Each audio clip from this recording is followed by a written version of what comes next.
ఈ రోజు ఈ వీడియోలో హరోం హర అనే సినిమా గురించి మాట్లాడుకుందాం. సుధీర్ బాబు, మాళవిక శర్మ లీడ్స్ గా జ్ఞానసాగర్ ద్వారకా డైరెక్షన్ లో వచ్చిన యాక్షన్ థ్రిల్లర్ ఇది.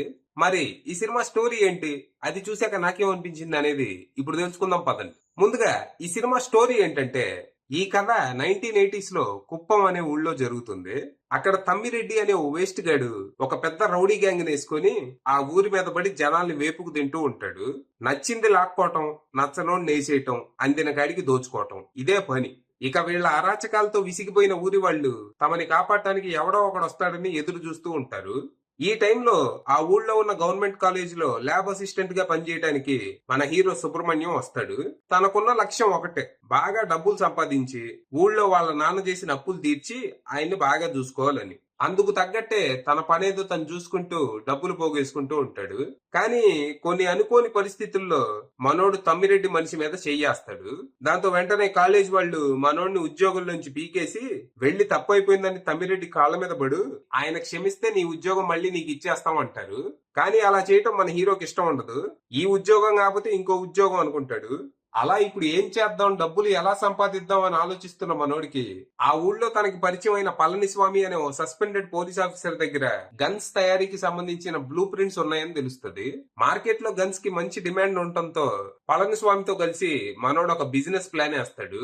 బ్లూ ప్రింట్ సహాయంతో గన్స్ తయారు చేసి బ్లాక్ మార్కెట్ లో అమ్మటం మొదలెడతాడు. అలా అంచెలంచెలుగా ఎదిగి సౌత్ నుంచి నార్త్ వరకు, గల్లీ రౌడీ నుంచి అండర్ వరల్డ్ డాన్ వరకు అందరికీ మనోడు గన్ సప్లై చేయటం మొదలెడతాడు. ఆఖరికి తమ్మిరెడ్డికి కూడా బిజినెస్ బాగుంది, డబ్బులకి ఏ లోటు లేదు, అంతా బానే ఉంది అనుకున్న టైంలో కొన్ని ఇన్సిడెంట్స్ జరుగుతాయి. వాటి తర్వాత మనోడు తమ్మిరెడ్డికి శత్రువుగా, పోలీసులకి టార్గెట్ గా, జనాలకి దేవుడిగా మారతాడు. మరి ఆ ఇన్సిడెంట్స్ ఏంటి, తమ్మిరెడ్డికి మనోడికి మధ్య ఉన్న గొడవ ఏంటి, సడన్ గా మనోడు పోలీసులకి ఎందుకు టార్గెట్ అయ్యాడు, జనాలకి దేవుడు ఎలా అయ్యాడు, అసలు తను ఏం చేశాడు అనేది మీరు సినిమా చూసి తెలుసుకోవాలి. ఇక ఈ సినిమా నాకు ఎలా అనిపించిందని చెప్పే ముందు, నేను సుధీర్ బాబుకు పెద్ద ఫ్యాన్ ని. తన సినిమాలు ఎలా ఉన్నా నేను ఎంజాయ్ చేస్తా, ఎందుకంటే తను నాకు ఒక స్టార్ హీరోతో సమానం. సో సుధీర్ బాబు ఫ్యాన్ గా చెప్పాలంటే సినిమా అద్దరిపోయింది. కానీ కామన్ ఆడియన్ గా చెప్పాలంటే ఆ టట్టా ఉంది. అంటే ఫస్ట్ హాఫ్ చూశాక అరే భలే ఉందే, మంచి పొటెన్షియల్ ఉంది అనుకున్నా. కానీ సెకండ్ హాఫ్ దొబ్బెట్టారు. పరమ రొటీన్ సీన్స్, ప్రెడిక్టబుల్ స్క్రీన్ ప్లేతో సెకండ్ హాఫ్ పూర్తిగా తేలిపోయింది. ఫస్ట్ హాఫ్ చాలా బాగుంది. హీరో గన్స్ తయారీలోకి ఎలా దిగాడు, ఎలా ఎదిగాడు, తను ఫేస్ చేసిన ఛాలెంజెస్ ఏంటి అనేది బాగా చూపించారు. చాలా ఇంట్రెస్టింగ్ ఉంది. ఇక్కడ తనకు లవ్ స్టోరీ ఉన్నప్పటికీ అది స్టోరీ ప్రోగ్రెషన్ కి ఏం అడ్డుగా లేదు. అంటే అనవసరమైన రొమాన్స్, పనికి మాలిన పాటలు ఏం పెట్టకుండా జస్ట్ హీరోకి ఒక గర్ల్ ఫ్రెండ్ ఉంది, తన క్యారెక్టర్ ఏంటి, మనోడి జీవితంలో తన ఇంపార్టెన్స్ ఏంటి, ఇలాంటివి చూపిస్తారు అంతే. సీరియస్ గా సాగే సినిమాకి మధ్యలో రిలీఫ్ అన్నట్టు ఉంటాయి వీళ్ళ సీన్స్. ఇక హీరోకి వాళ్ళ నాన్నకి మధ్య వచ్చే సీన్స్ కూడా బాగున్నాయి. కానీ ఇక్కడ హీరో అల్టిమేట్ గోల్ ఏంటనేది మాత్రం కొంచెం కన్ఫ్యూజింగ్ ఉంటది. అంటే మనమేమో ఆ ఊళ్ళో జరిగే అన్యాయాలు, అరాచకాలు ఆపటానికి హీరో వస్తాడేమో అనుకుంటాం. కానీ మనోడేమో వాళ్ళతో కలిసి బిజినెస్ చేస్తూ, గన్ సప్లై చేస్తూ, వాళ్ళ అరాచకాలకి హెల్ప్ చేస్తూ ఉంటాడు. దాంతో అసలు కాన్ఫ్లిక్ట్ ఏంటా అని మనం ఎదురు చూస్తూ ఉంటాం. అలా ఇంటర్వెల్ ట్విస్ట్ వచ్చాక ఆ కాన్ఫ్లిక్ట్ అర్థం అవుతుంది.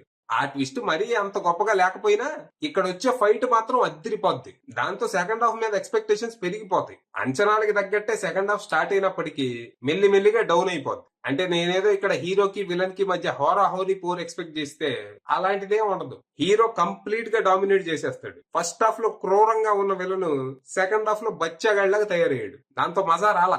దీంతో పాటు ఇక్కడ పోలీస్ ఇన్వెస్టిగేషన్ అనేది యాడ్ చేశారు. అది కూడా ఏదో ఉందంతే.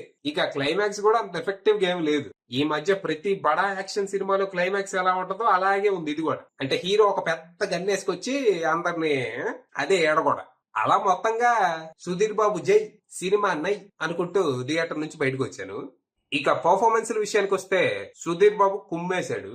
తన యాక్టింగ్ గానీ, డైలాగ్ డెలివరీ గానీ, ఫైట్స్ గానీ అన్ని చింపేశాడు. 100% కాదు 200% ఎఫర్ట్ పెట్టాడు. ఇక మాళవిక శర్మ ఉన్నంతలో పర్లేదు, మరీ అంత పెద్ద రోలేం కాదు, కానీ ఉన్నంతలో బానే చేసింది. ఇక సునీల్ సినిమా మొత్తం ఉంటారు గానీ ఎందుకో ఆయన క్యారెక్టర్ అంత బలంగా ఉన్నట్టు నాకేం అనిపించలేదు. ఇక సినిమాలో మిగిలిన క్యాస్ట్ అంతా ఎవరి క్యారెక్టర్లు తగ్గట్టు వాళ్ళు బానే చేశారు.